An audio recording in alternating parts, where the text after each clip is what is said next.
It's present in most households in the world, and people drink it all day long to wake up or just for an energy boost.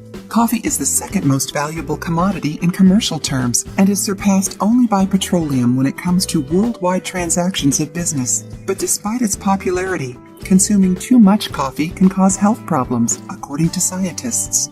Caffeine is a naturally occurring substance found in the leaves and seeds of many plants. Since it's considered to be a stimulating substance, it activates our central nervous system, raising the level of our alertness. This can be very good when we need to wake up at work after lunch, but did you know that it might be poisoning you? The effects of coffee last longer than we think and build on top of each other. So when we drink coffee, we can experience anxiety or insomnia symptoms for up to 15 hours later. Do you know anyone who is a fan of coffee? Share this video with them. This is not a serious problem, but when you are trying to be as natural as possible, this symptom can be very unpleasant. Most people feel good after drinking coffee because it cheers and stimulates, but for others, this energy injection is not at all pleasant. It can cause nausea, headaches, and even anxiety.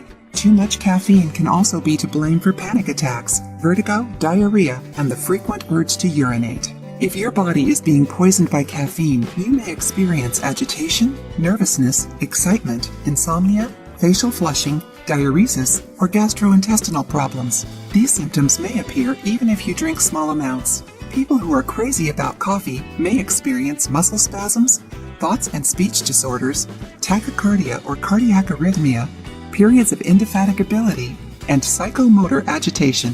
According to researcher Julie Carrier, scientific director of the Canadian Network on Sleep and Biological Rhythm at the University of Montreal, caffeine can also interfere with our normal sleep cycles, disrupting our circadian rhythm. Surely you've heard of this, right? But besides the fact that coffee can impair our sleep, did you know that it prevents your deep sleep? This is the reason that you can't relax after a long night's sleep.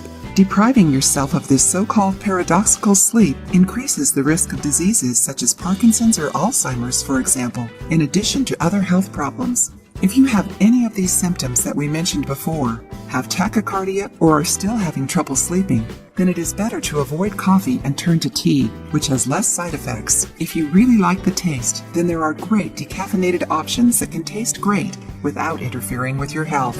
If you like the video, give it a thumbs up and share it with your friends. For more recipes and tips, subscribe to the channel.